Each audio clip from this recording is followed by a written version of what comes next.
अयोध्या के राम मंदिर और बद्रीनाथ धाम में कथित चंदे की चोरी को लेकर देश भर में चर्चाएं तेज हो गई है। इस मामले में श्रद्धालुओं के बीच कई सवाल खड़े हुए हैं। हालांकि मामले की जांच और आधिकारिक तथ्यों का इंतजार अभी किया जा रहा है। इस बीच साध्वी ऋतंबरा, स्वामी कैलाशानंद गिरी और केंद्रीय मंत्री साध्वी निरंजन ज्योति ने इस पूरे विवाद पर अपनी प्रतिक्रिया व्यक्त की।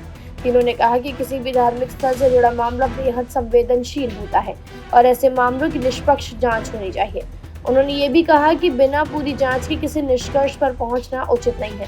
क्या कुछ कहा तीनों ने, आइए आपको सुनवाते हैं। जो भी कुछ मामले सामने आ रहे हैं, मैं सब समाज से ये निवेदन करूंगी कि सब जो भी धर्म के जगत में हो, राजनीति के क्षेत्र में हो, अगर बचपन संस्कारों से सींचा नहीं जाएगा ना, तो इस तरह की घटनाएं हमें शर्मिंदा करती रहेंगी। हम भारतीयों के बच्चे तुलसी के पौधे माने जाने चाहिए और उनको संस्कारों के गंगा जल से सींचा जाना चाहिए। वो वासनाओं की शराबों से ना सींची जाएं, तभी सुपरिणाम मिलेंगे। लेकिन मैं एक बात जरूर कहना चाहती हूँ कि अगर गंगा के तट पर कोई भ्रष्ट पंडा हमारे श्रद्धा का दोहन करे तो हम उससे गंगा के प्रति अश्रद्धा नहीं करते। अपने तीर्थ स्थानों के प्रति हमारी अक्षुण्ण श्रद्धा बनी रहनी चाहिए और इन बातों का शमन तभी होगा जब दंडनीयों को दंड मिलेगा। लेकिन इसको बहुत ज्यादा प्रचार प्रसारित करके ये हम ऐसा ना भ्रमित हो जाएं कि हम अपने तीर्थों से वंचित हो जाएं। तीर्थों की पवित्रता को, उनकी स्वच्छता को और वहां की पावनता को बनाए रखना हमारी भी जिम्मेदारी है, भक्तों की भी जिम्मेदारी है और व्यवस्थापकों की भी जिम्मेदारी है। इसलिए हम सब अपनी अपनी जिम्मेदारियां निभाएं। ये जो घटनाएं हैं ये हमें बता रही हैं कि हमें नैतिक दृष्टि से, चरित्र की दृष्टि से बहुत प्रबल होने की आवश्यकता है। जो कहा जा रहा है वो आचरण में होना चाहिए। मनसा वाचा कर्मणा हम एक हों, ताकि कम से कम इतना तो हमें नैतिक आधार रहे कि किसी के द्वारा अर्पित की गई न्यौछावर पर हमारी गिद्ध दृष्टि ना हो। इसीलिए ये सब संस्कार घर घर बहुत जरूरी है, क्योंकि माँ की कोख से लेके 14 साल तक व्यक्ति का व्यक्तित्व बन चुका होता है। वो जहां जाएगा, अगर वो चरित्रवान है तो वो किसी दूसरे के धन पर कभी दृष्टि नहीं रखेगा। लेकिन अगर उसकी आधार भूमि गड़बड़ है, बुनियाद ही खराब है, तो जहां जाएगा वहां तो एक बेईमान को नौकरी से हटा दिया गया। तो ये था कि भाई इसको कहाँ लगाएं, ये हर जगह बेईमानी करता है। तो बोले अब इसको लगाना तो है तो लहरें गिनने के लिए लगा दो, वहां तो इसको बेईमानी करने का कोई अवसर ही नहीं मिलेगा। तो पता चला तट पे बैठे रहो, लहरें गिना करो। तो अब उस आदमी ने वहां भी रास्ता निकाल लिया। उसने नाव वालों को रोक दिया, बोले तुम नाव लेके आते हो तो मैं लहरों की गिनती में गड़बड़ हो जाती है, तो मुझे कुछ दो तब मैं तुम्हारी नाव आने दूंगा। तो भाई ऐसा व्यक्ति तो जहां भी खड़ा कर दोगे, वो राजनीति का क्षेत्र हो या मंदिर का क्षेत्र हो, तो यही दुष्परिणाम आएंगे। इसलिए जिम्मेदारी हम सबकी है। और एक बात कह दूं, हो सकता है आप लोग मुझे ट्रोल करवा दो, पर करवा दो, अब मैं क्या करूं। किसी के पतन का जश्न ना मनाएं तो अच्छा है, उसका समाधान ढूंढें। बद्रीनाथ टेम्पल में, बद्रीनाथ मंदिर में जो थोड़ी गड़बड़ी हुई है उसके लिए हेमंत द्विवेदी ने तुरंत जांच का आदेश सरकार से करने का आग्रह किया है और उन्होंने जो दोषी पाया गया था उसके खिलाफ तुरंत एफआईआर दर्ज किया। उत्तराखंड सरकार संवेदनशील है। उत्तराखंड के यशस्वी मुख्यमंत्री पुष्कर सिंह धामी जी इन कार्यों में सबसे आगे रहते हैं और कोई गड़बड़ी नहीं आने देंगे उत्तराखंड में। ये सरकार का संदेश भी है, आदेश भी है, निर्देश भी है और जनमानस से अपील भी है।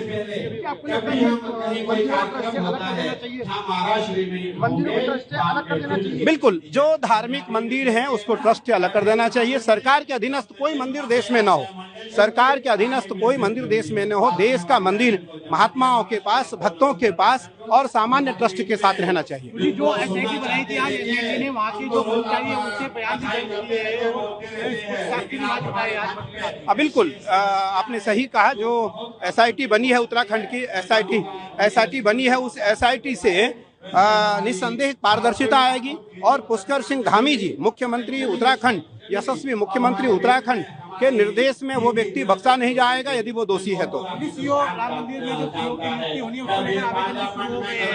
मुझे लगता है निस्संदेह प्रधानमंत्री नरेंद्र मोदी जी राम जन्मभूमि को लेकर के संवेदनशील रहते हैं और राम जन्मभूमि मंदिर पर, मंदिर ट्रस्ट में, राम जन्मभूमि तीर्थ में मुझे लगता है कि कोई भी कमी अगर आती है तो प्रधानमंत्री उसको स्वतः उसका देखरेख करेंगे। उत्तम सीईओ की स्थापित हो, उत्तम सीईओ का चयन हो, उत्तम सीईओ वहां स्थापित किए जाएं। मुझे लगता है इस पर प्रधानमंत्री जी, योगी जी का मत चल रहा होगा और प्रधानमंत्री जी के निर्देशन में कोई देश का ईमानदार, सज्जन और कर्मठ सीईओ ही राम जन्मभूमि तीर्थ का सीईओ बनेगा।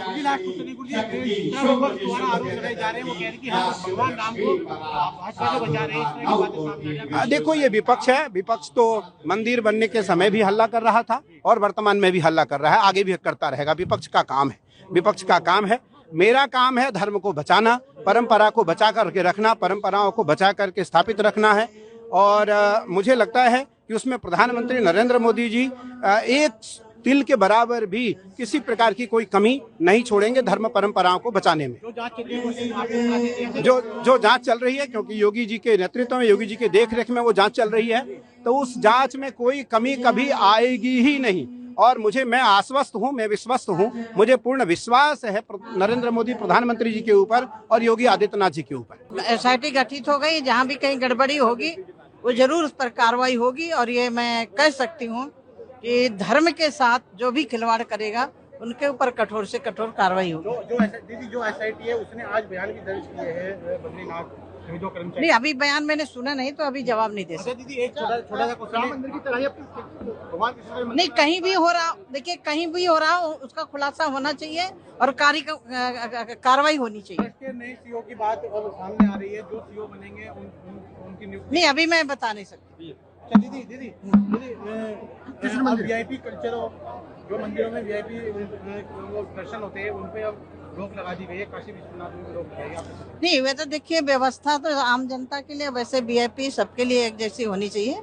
और मुझे लग रहा है ये बहुत अच्छी है, लेकिन उसको भी अच्छी व्यवस्थित, मैंने देखा वृंदावन में बहुत अच्छी व्यवस्था कर दी है। तो कहीं भी हमारे तीर्थ क्षेत्र हैं वहाँ अच्छी व्यवस्था हो, जिससे आम जनता की पहुँच हो और आम जनता श्रद्धा से भगवान का नमन कर सके। अच्छा दीदी, 9 अगस्त को जैसे राम मंदिर नहीं, मैंने सुना नहीं, अभी उस पर कोई जवाब नहीं। सेवा की बात की, अभी मैं उस पर कोई जवाब। उन्होंने श्रद्धालुओं से अपील की कि वो अफवाहों से बचें और केवल आधिकारिक जानकारी पर भरोसा करें। उनका कहना है कि अगर किसी तरह की अनियमितता हुई है तो दोषियों के खिलाफ कानून के मुताबिक सख्त कार्रवाई होनी चाहिए। अब सभी की नजर जांच और संबंधित अधिकारियों की अगली कार्रवाई पर है। इस मामले में आगे क्या कुछ खुलासा होता है, ये आने वाले दिनों में साफ हो पाएगा।